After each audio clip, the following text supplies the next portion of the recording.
My name is Lolo Puzzlo, and this is Media Delta. All right, so if you did not listen to the last episode, for the month of December, we are doing something a little bit different. We are doing basically, I am picking movies at random, and I am saying, hey, here's the movie. Go watch this movie. And we are not going to discuss it until we actually record. And this is the second one. Last time we watched Big Trouble in Little China, a 1986 John Carpenter movie. And this time we are going a little bit more esoteric. So this is the movie we are discussing today. Is a movie that in its English release is referred to as Return of Bastard Swordsman. It is technically a sequel to the movie Bastard Swordsman, but the plots of the movies are kind of like interspersed or like their own thing. Even though technically the events of this movie happen after the events of the first Bastard Swordsman, it's kind of its own story that you can follow along. So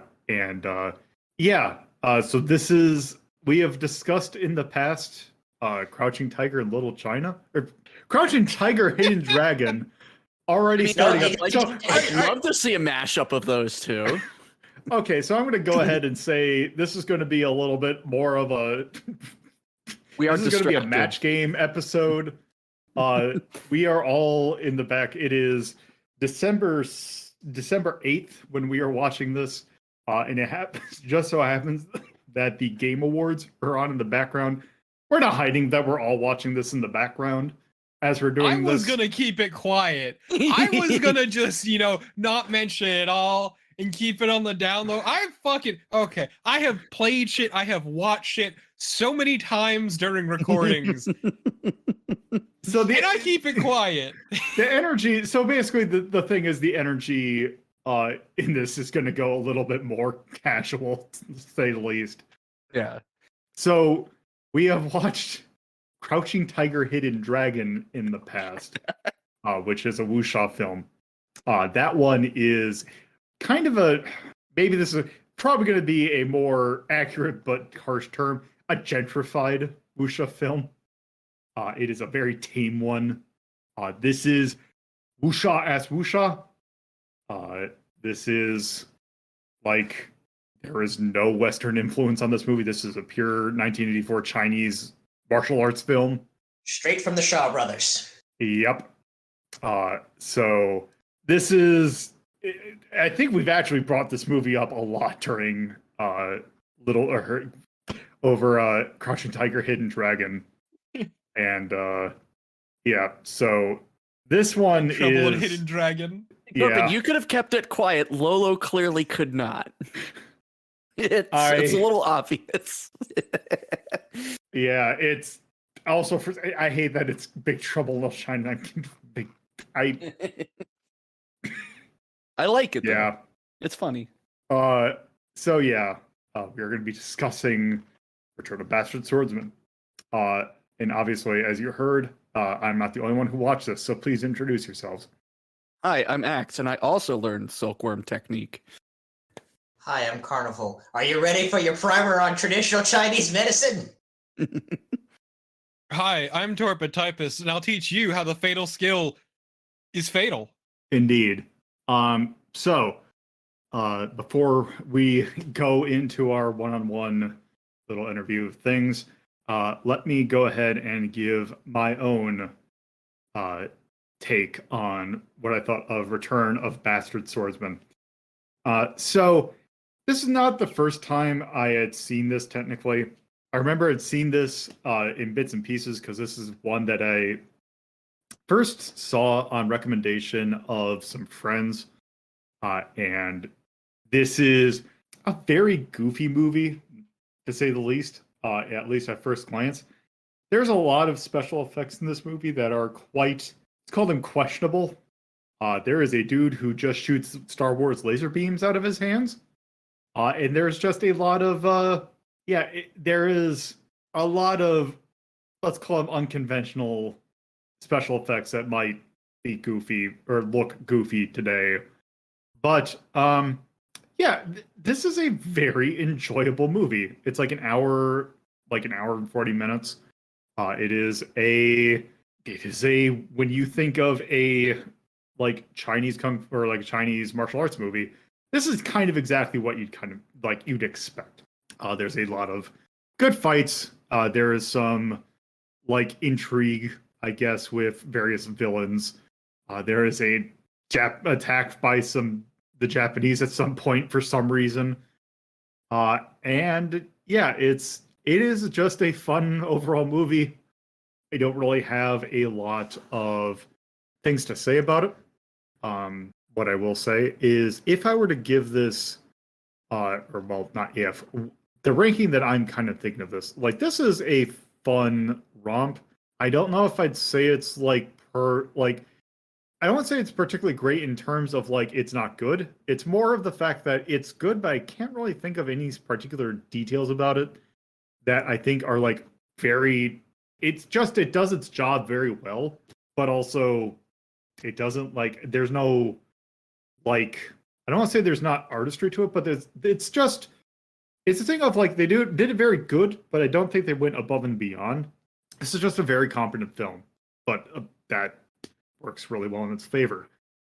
So in that case, I am going to give this one of two rankings. Personally, I am actually kind of thinking that this might actually belong in the 69 category because there's just a lot of goofy things about this movie that are just fun to watch for that. But I do think this is a good movie overall. So if you want to make me give a actual number ranking between the 1 and 21 rankings, I'm thinking 6. It just does its job really well, but it just doesn't like go beyond that. So there is that. I don't have a whole lot to say on this, but it does its job and it does it well. So let's go ahead and hear what Carnival has to say about this movie. Hello. Go ahead. All right, I was gonna say, this is a movie I find a lot of fun. Not super good or like this is a movie you watch to have a good time and it's schlocky, but definitely not like a high art film. Now, before we kind of continue, just to set the groundwork. So you had seen this movie before, correct? Yes.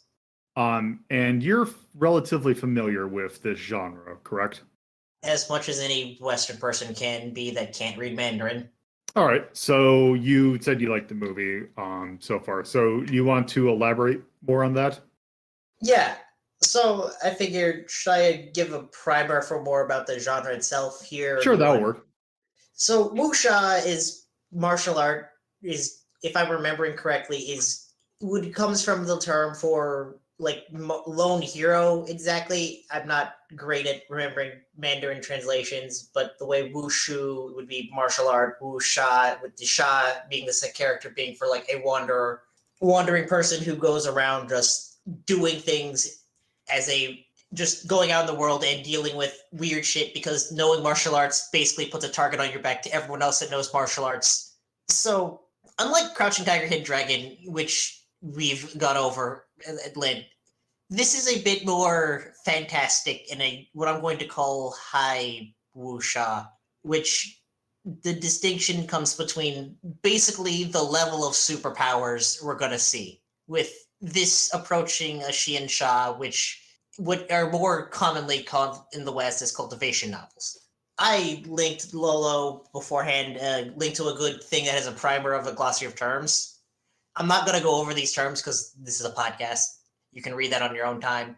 But the important thing to remember is that a lot of cultivation, and both in wuxia and in other novels, is based on an understanding of traditional Chinese medicine, in which that there are 5 elements: fire, water, wood, metal, and earth.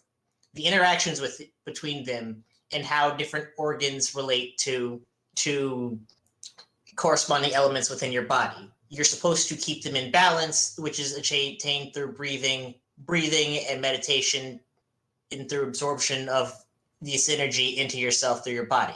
This is why the whole thing about the silkworm style causing our main character problems later was, hey, this is you're out of alignment, and the whole necessary of yin and yang also being a separate to the elements, but another set of energies that you need to keep in balance, because if you get thrown out of balance, that's when bad things happen. Which yang energy being traditionally more associated with masculine focus, blah blah blah.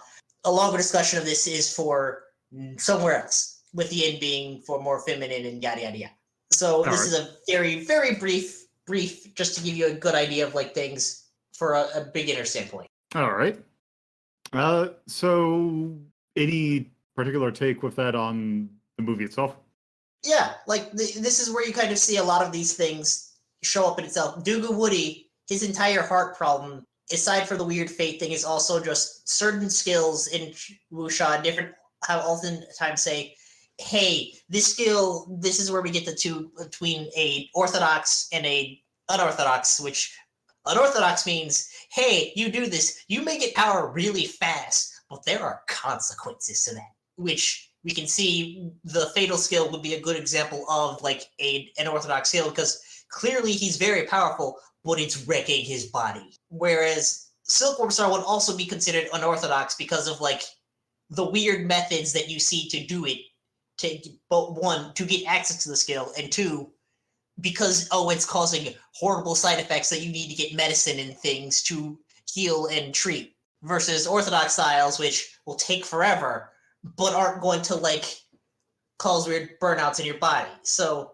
this is definitely a more traditional example of like different wuxia genre conventions. All right. I guess anything else? Like I said, fun movie. I'm trying to think. I don't really have a good spot. I need to think about where to put it, honestly. All right. Like, let me take a quick look at the rankings again, but because like off the cuff, I think like between a 5 to 8. All right. Yeah, that's definitely between a 5 to 8, basically where I put it. Okay. That works for me. Yep. So, all right. Any last words? If you can find it, try and I would say the version we watched on YouTube, which was free, is nice, but try and find one that's like just the original Chinese dub, just because it might be a bit cleaner of visual, even if it's not in English. Yeah, it's the version that I could find on YouTube. Like it keeps on popping up every once in a while, so it'll go up and then it gets taken down again. If you can do a little, probably a bit more digging, other than just on YouTube, finding a subtitled version is, the English dub is goofy to say the least. Also, couldn't really find a whole lot of information on it. Like, there's definitely some notable voices that you hear in like anime a lot, but could not find a whole lot about the actual dub and like who was in it. So that was weird. But yeah, if you can go ahead and find a English subtitled version with the Chinese dub, I think it would just be a generally more authentic experience. Also, I will be putting the link as given into the description of this episode. So with that, that'll do it for Carnival's turn. Let's go ahead and see what Axe has to say about this movie. Hello. So Don't mind me, I'm just downloading that demo. So I think we mentioned, or we spoke during Crouching Tiger, that you had not seen a whole lot of the wuxia genre. Very much not so. So, with that, I take it you also had not seen this movie before. Have not. No, I don't think I even heard of it, to be honest. Yeah. So, this was a more of an obscure pick, but Very much so. With that said, what are your thoughts on Return of Bastard Swordsman? So when we did Crouching Tiger, we were all kind of going with that like little nostalgia, like how great was this movie? And then we're like, oh, it was kind of not what we remember it being, right? You know, it was a little blander, a little less exciting. And I think it's largely because for a lot of people, particularly myself, it was the American introduction to wuxia. Watching this is what I wish we had gotten. when we got it, like when it was broadly introduced to the Americas, because this was fun. Like, this combines a lot of the goofy, cheesy silliness of that particular genre, but it's not like cloying. So, like, it feels just right. The action scenes are just fun. The wandering what is this? He's a fortune teller, I think. The wandering fortune teller is just a fucking delight. Every scene he's in, I'm just happy because he's the guy they got to dub him is having the time of his life. Everybody, like every single person who dubbed this is just enjoying themselves. And it doesn't come off half-assed. It doesn't come off schlock. It doesn't come off like a lot of those really bad dubs came off. Like, it feels crisp and clean in a sort of way, but at the same time, there's just this little bit of a rough edge to it. If that makes any sense, like the middle of it's nice, has a nice sheen, and then you get to the edge, it's like, oh, okay, yeah, I can see a bit of the budget, over here. And it's so hard to really like stretch this across like 20 and 30 minutes like I usually do, because it's such a fascinating film. And like, I want more of this. Like, if, when things return, I would love to see more. I don't want to say I want or I have to. I would love to see more stuff like this pop up in the queue, because this is enjoyable, beyond enjoyable. I would absolutely add this to my own library and watch it again. Kind of enjoyable. The story is the story. I don't think it's a particularly standout kind of story. I think it comes across as very much status quo in terms of, I'm guessing, wuxia stories. But the characters they have a lot of flair to them. There's lots of color. Like I said, the action scenes are so much fun to watch. And you don't really lose track. And that's, I think, one thing you get sometimes in action films is you lose track of what's happening. But this kind of keeps things very clear. And all these, there's lots of jumping, there's lots of flamboyancy to the characters' motions, the camera shots with like the really quick zoom ins. It is just a very silly, it's a happy film in just the general feel you get out of it. The actors in the original having the time of their lives, the dubbers having the time of their lives as well. Like, it is a piece of, it's a very loving piece of media. I love this so much. Yeah, it is a very fun movie. It's actually funny mentioning the dubbers, because there is jack shit for information about the dub of this movie. Like, roughly believe that it's probably done around 2000, like the early 2000s. I could find like one repository that was talking about a release that in English from 2004. And some of the voices that I could tell from it, because I could hear it in certain anime, that I believe I don't have like any specifics, but yeah, it is very likely that they got some people who are notable for anime dubbing to do this. There is no credits at all in this. Yeah, and it's a shame, because I would love to know if and what any of these people who've worked on it went on to do. Because again, it wasn't professional by any stretch of the imagination, but it was good enough that like it kind of, you know what? It is, the dubbing is like an audio version of Hardcore Henry as a movie. Like, the whole feel of Hardcore Henry as a movie, that's how the dubbing sounded, if that makes any sense at all. Yeah. It's a lot of fun, but there's just that little hint of it's not fully like, yeah. But it's such a fascinating film, and I'm kind of sad that I hadn't heard of it up until now, because I could have had plenty of decades of being like, hey, I really love this movie, you should watch this movie. But it's a better introduction to this genre than Crouching Tiger could ever have been, in my opinion. Yeah. Well, the good news is, if you want to see a movie that is very familiar or similar to this, I can recommend Bastard Swordsman, the first one. That's right, because it's a sequel. Yeah. But yeah, no, I really like this, and I am kind of glad we didn't watch it together because I was just having the time of my life, and I actually really did enjoy just doing it on my own, sort of just like taking in the different scenes, the dialogue. This is a good movie, and I should probably open up the lists. But yeah, that's what I've got. All right. So what number are you thinking of giving for this? Let's take a look at this list. You know what? Yeah, I'm gonna put this up against Streets of Fire. I'm gonna put this at 3. Put it at 3? Yep. All right. So with that, let's go ahead and see what Torpo has to say about this movie. Hello. Hello.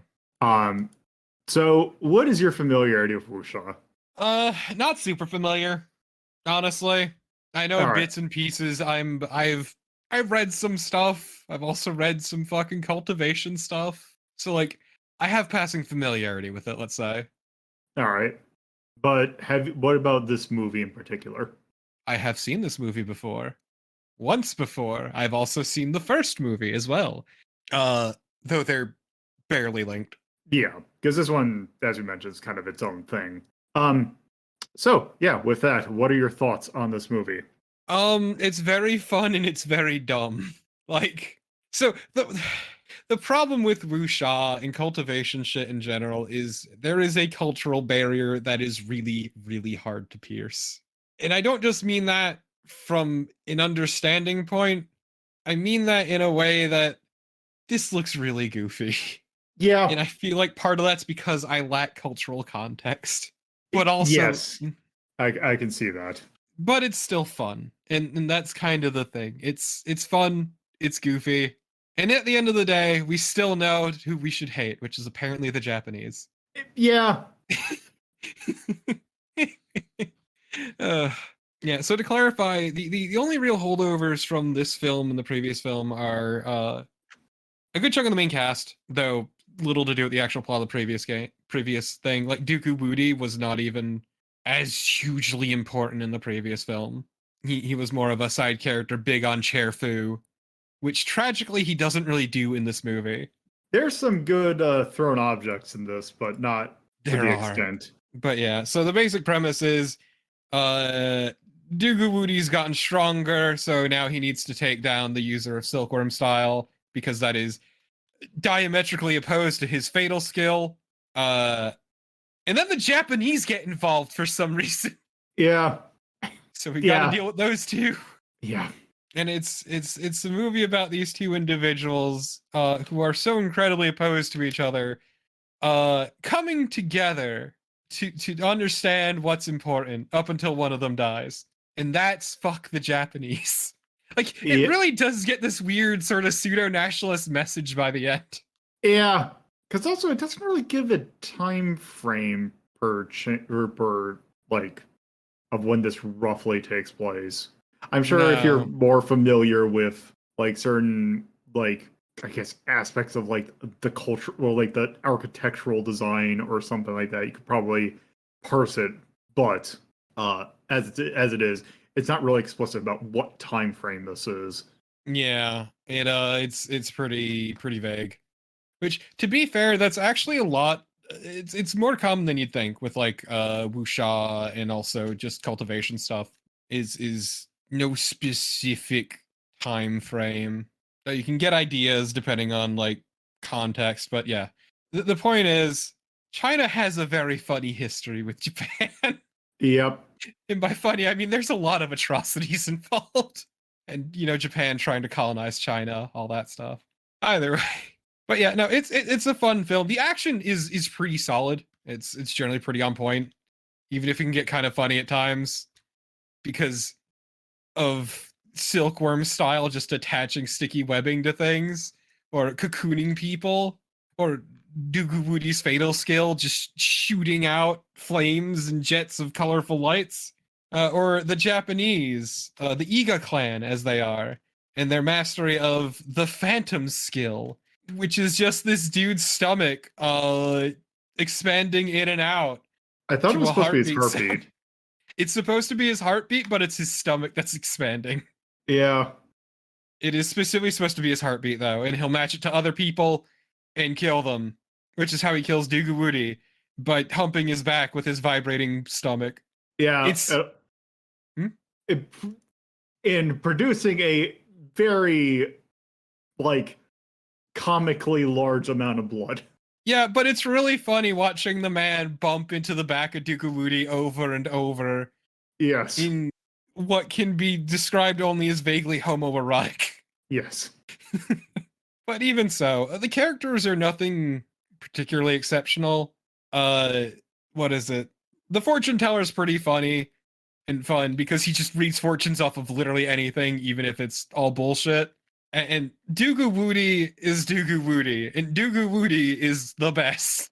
I love Doogie Woody so much. He's such a bastard. Yes. The Shooting one laser beams out of his hand. yeah, just fucking murders that dude. But yeah, no, it's just kind of a shame about the fact that we watched a dub because that's what was publicly available on YouTube. And it's a shame that you don't get to hear Doogie Woody's incredible laugh in it. Yeah, the dub laugh is very good though, in a not great way. It's also great because like the voice actors very clearly knew they were in schlock and had fun with it. Like that one voice actor voicing the old dude, it would just make random like voice sounds whenever he was on screen, or just like horrible wheezing. Yes. But yeah, it's a fun film. Is it good or great? No. It's a fun little mindless wuxia film though. Is yeah. Yeah. I guess with that, what are you thinking for ranking?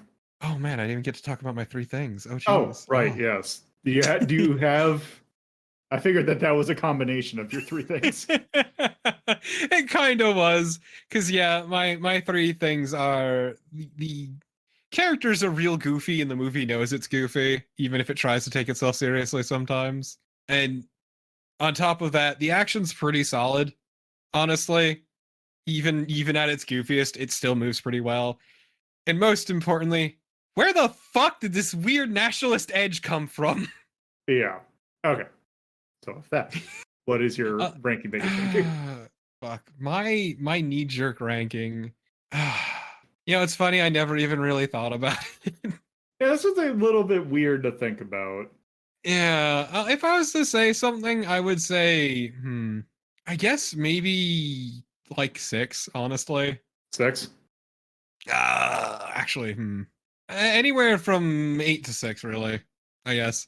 Like it's definitely not amazing or anything, but it's fun to watch. It's an enjoyable watch. I've enjoyed both times I watched it. I still think about it fondly. It wouldn't have come up otherwise.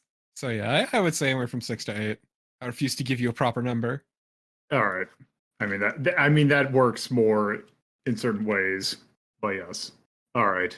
So let's go ahead and get everyone back on board so we can have a little group discussion. Only a little? We could have it depends upon what people have to say. A little group discussion as a treat?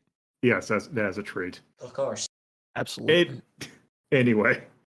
All right. So, now that we've had our one-on-one discussion, let's go ahead and kind of go over some more broad subjects. So, let's go ahead and start with storytelling, like the character's plot, and all of that. So, general consensus seems to be the characters are really fun in this. The plot itself is kind of it exists. I will say this about the characters. Only some of them are fun. The main character kind of sucks. He's just there. He's there. He is set dressing on a good day. Like his even fights remember are who was the main- solid, but like as a character, he's unimportant. I don't even remember who the main character was, to be honest. He was the silkworm style dude. Okay, yeah. The only one that I really cared about was the fortune teller. Oh, what about Doogie Woody? I mean, they're all... Yeah. Fortune They're teller, good. Doogie Woody, yes, are very good. They're so good, but like that fortune teller just was just every time he was on screen, I was happy. I love his constant need to read fortunes off of literally anything in like the worst possible moments. It works too because it absolutely starts to either frustrate or just throw people off guard, and it just makes his fights even more like entertaining. They hate it so much. And like I was saying in my portion, I know that Crouching Tiger, Hidden Dragon was specifically designed in a lot of ways to appeal to a broader audience, but I feel like this is such a much better. I don't know if this would be the best introduction to the genre, but I think it's a good one. I would start someone off with something like this. Like this is what the genre can like really hit on, and it like it's so much more fun, and it's bombastic. There's energy to this. Like I was vibing along with them. Like I feel all these scenes. This is great. Oh, absolutely. Yeah, this is why. Yeah, without a doubt. Why Crouching Tiger, Hidden Dragon such a disappointment, because it's just joyless. Yeah, like everybody's so downtrodden. They're whispering or like gasping their lines out, and here everybody's just like, yeah, no, I'm here. I'm gonna fuck you up. Now that's not to say wuxia is also a very big. There are some tragic, like real tragic stories they also like to tell in the genre, but like even then there's hamming to this that just isn't in Crouching Tiger, Hidden Dragon. Well, it's again, it comes back to the energy of it, because I haven't seen much else in the genre, but based on what I've heard and what I've seen from this, it seems more like the better ones, or the better well-known ones, are going to be ones where like even the saddest of stories, there's an energy to it. There's emotion, there's feeling, there's depth. You didn't get that with Crouching Tiger, Hidden Dragon because the performances were just so oatmealish. I'd argue it was more an issue with the narrative itself. That also, it was very plotting, but this was like, I don't really remember the story, but I wasn't there for the story for this one. I was there for the characters and just the action. To be fair, the story is very bare bones. It's Doogu Wooty. Doogu Wooty wants to fight his mortal foe, essentially. But oh, lo and behold, the Japanese have gotten involved, so let's kill them instead. It really did get this weird nationalist bend out of nowhere. Yeah. Yeah. So I guess with that, I guess we can kind of move on to the aesthetics of the thing. Not like, it seems like in general, nothing in particular stood out of the or at least was not really commented on, like, except for maybe some of the special effects look a little goofy, but set design seemed fine, and like everything else seemed fine. I mean, it was vibrant. There's lots of color, and like the costumes themselves had this nice, the way that they were designed. There's lots of flow to it, so it accentuated the battle scenes in most cases. I mean, it was very standard sets though. Like they didn't really spruce them up as much. It was your usual kinds of spaces in which to have these dialogues and fights, but I think the actors' costumes were a lot of I liked a lot of them. A lot of them were really fun to look at. Are you gonna say character design? Shut up. No, that works though. That works. Costuming is part of a character's design. Like I know, but my brain is thinking character because outside of actual live action. When I was saying it, I wasn't saying character as in real life character in movie. My brain was thinking character in video game. I know it doesn't translate. It doesn't translate. No. I get. Yeah. But yeah, no, you're right. It is also character, but it's the costumes are great. See, for me, it's like, oh, they're pretty standard. Yeah, that's I gotta say, for me, they do a good job of color coding the characters at the very least. But yeah. Like you could tell who is who at a glance. Yeah. And actually, speaking of character, performance-wise, performance-wise is a little weird in this case because as we mentioned, we were watching an English dub that you can find damn near nothing about. No, it was actually from the studio. It was from like the studio that made it. Actually, just made in 2005. Because the Shaw Brothers had their own sort of their own production company that went defunct actually in 2011 apparently. Ooh. Oh wow. Is there a Well, is by there a defunct, list I out should there? say it's not defunct specifically. It's more like it got folded into their other companies because the Shaw Brothers have a lot. Right. Is there a list of the dubbers out there? I'm not sure. I just know what I found in research of the company that did the dub. But yeah, the dub was actually done by a company that is owned by the Shaw Brothers. So it was done 2005 though. Yeah, that was kind of weird. But like, I should. The fights were pretty good, so I guess in Yeah. that sense, that was good. Yeah, they were fun to watch. Filled with all that energy, like I said before. I'll say it as many times as they said silkworm style in Skill. one fucking Skill. scene. I keep fucking Silkworm it up, skill. but it's Silkworm skill. Silkworm skill in one goddamn scene. Because there's the Silkworm skill, there's the Fatal skill, and then there's the Phantom skill. Yeah.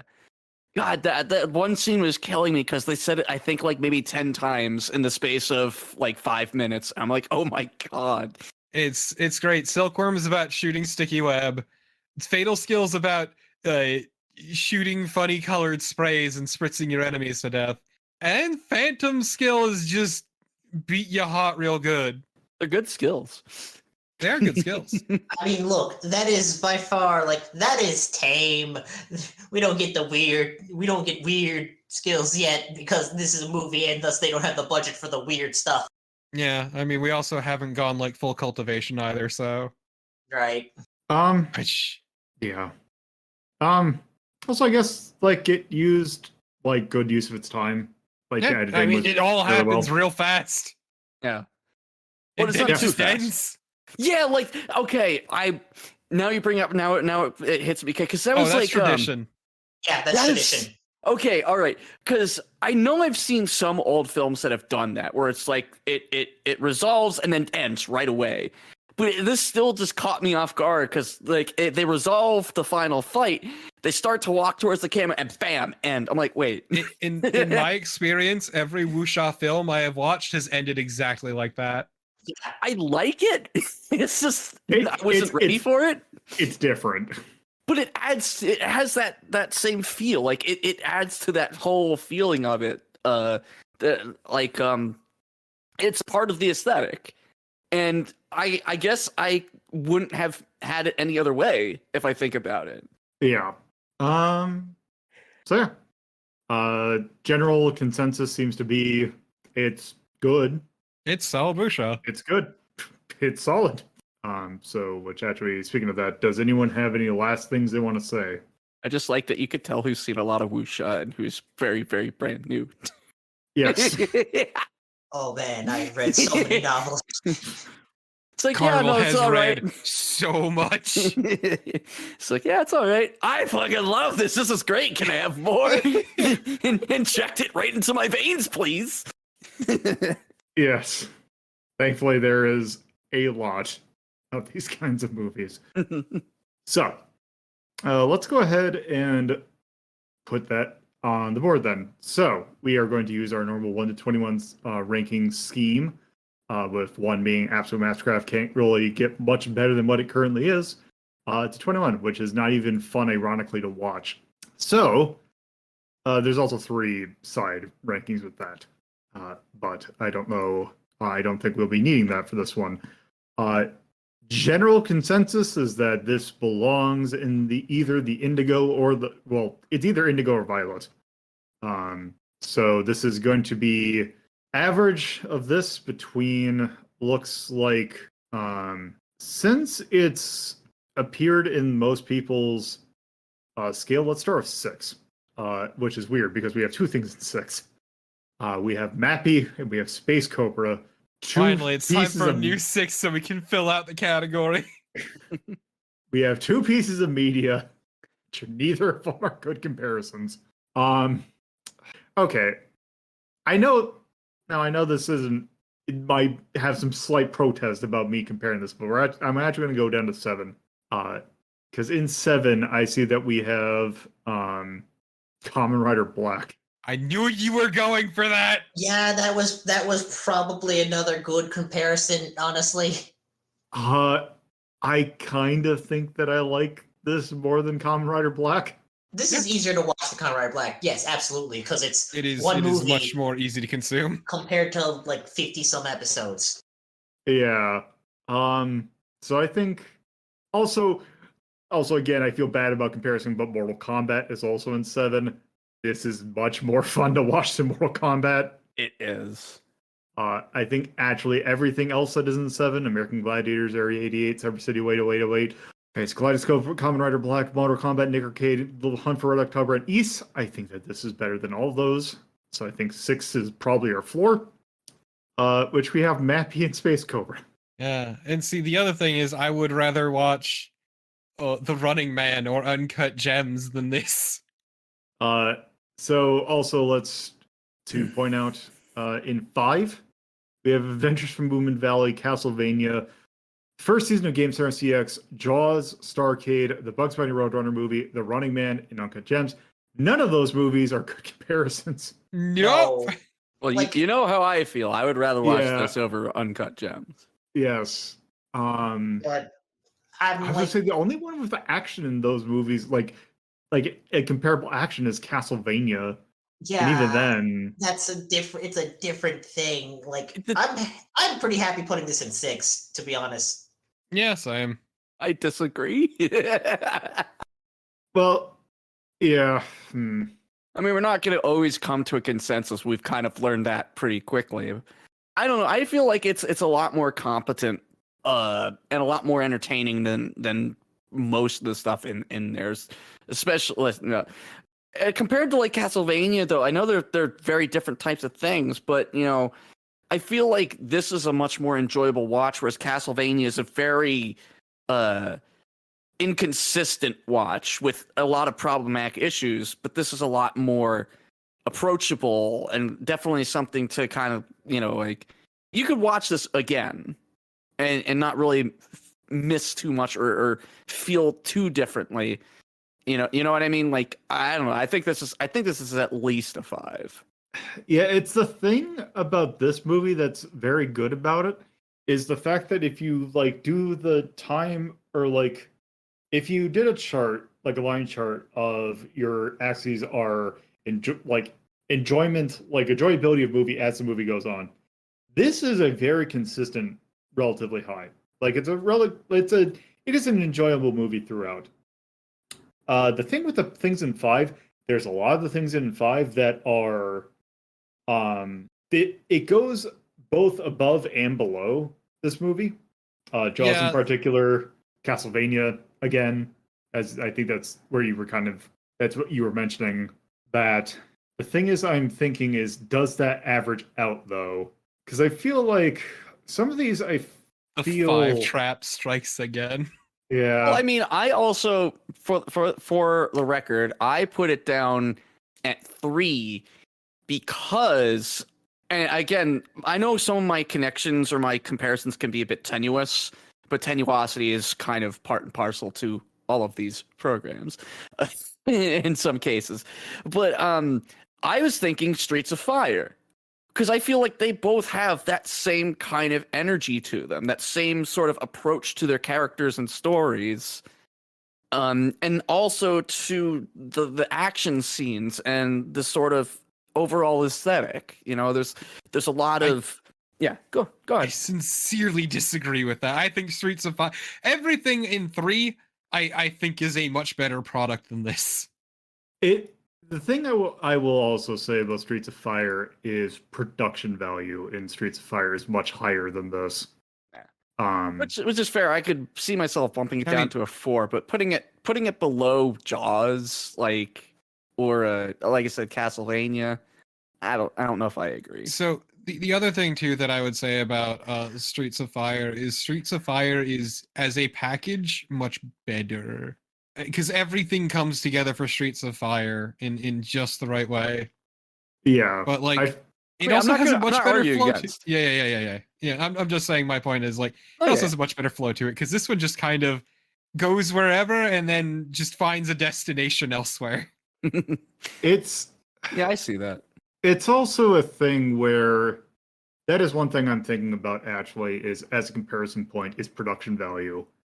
Whereas all the things in 5, those all have much higher I would say that they have a much higher production value than that in a much level or a higher technical competency than Yeah, I this was gonna does. say, like, I don't like production value necessarily as a metric because you can do a lot with a little. This is true.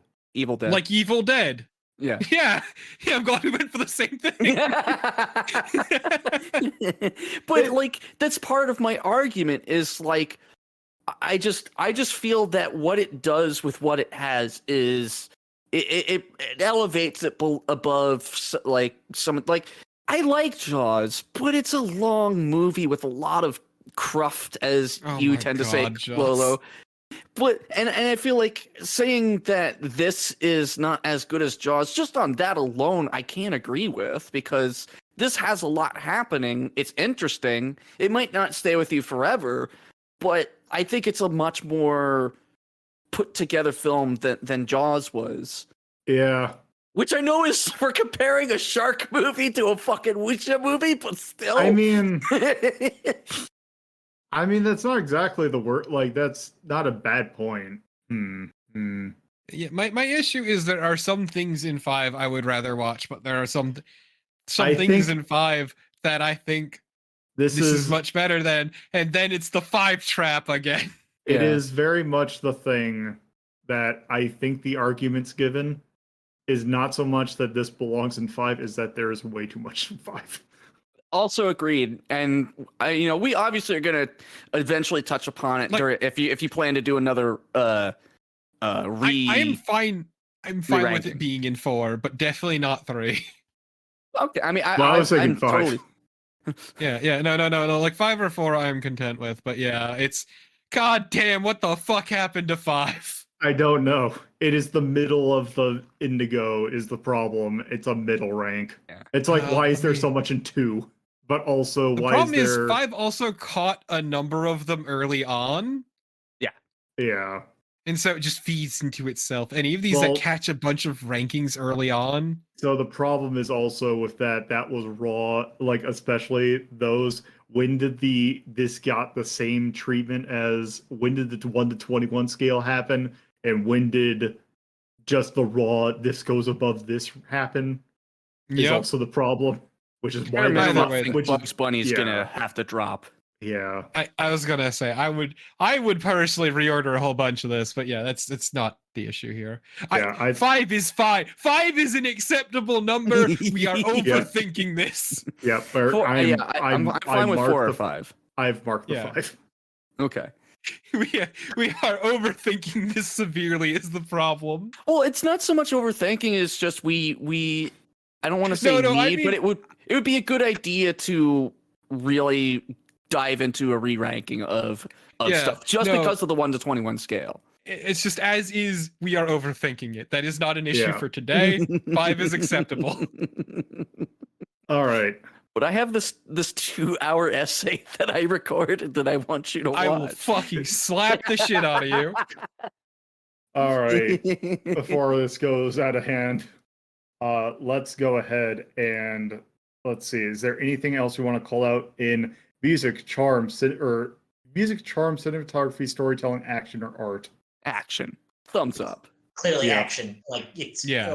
well choreographed, well put together, and well thought out in all regards of how to do this kind of movie. Yeah. I would also put camp for charm. Yeah, I was Yeah. gonna say. My brain was saying aesthetic, but yeah, charm. Yeah, it's camp. I mean, the cinematography was fun. I wouldn't say it's exceptional, but it was fun. Yeah. It was, I don't know, pretty normal cinematography to me. Cinematography is a really hard one to rank, though. A few more Like, years of really, this, really and I'll probably hard. be on the same level as you in that thinking. Yeah. Anything for yeah or nay? Not that I can really think of. Too much silkworm. Weird nationalist shit out of nowhere. That's what I mean. It's like I couldn't think of the right word for that. Is that it? That's not a yikes, is it? Nah, No, I This would don't be more know. of a, why My would you do problem this? is that China has a history with Japan. Yeah, Don't like, say. It's weird, but also it's like it's weird, but like there's a reason why. there's cultural reasons why this might be in the movie that perhaps we don't have proper. We are not Context historians. Yeah. I understand some degree of context, and that's why I'm not super hard to pass judgment. Yeah. I mean, you could come up with a charm that's just for, oh, I guess we're doing this, huh? I think we're good. Too All much right. needed too much back information needed to enjoy. I'm seconding that. I'm seconding that. So the thing is, I will say this, I mentioned it in my review. The problem with wuxia and in cultivation is that there's a certain degree of cultural context that I myself will never fully grasp. And no matter And how so much it leads I'm me to going- take it a bit less seriously. Yeah, like same. It's like I've done a lot of reading, but I know for a fact is like I'm never gonna this is not my culture. I am never gonna completely grasp this. Yeah, it's always going to be sort of a tertiary understanding. Yeah. Anyway, I think that is good for Return of Bastard Swordsman. Before we go, is there anything you want to plug, Axe? Yes, the Autistic Self-Advocacy Network and your local SPCA or animal shelter. Please adopt, don't shop. Carnival? Your local bail fund or mutual aid fund. Torpo?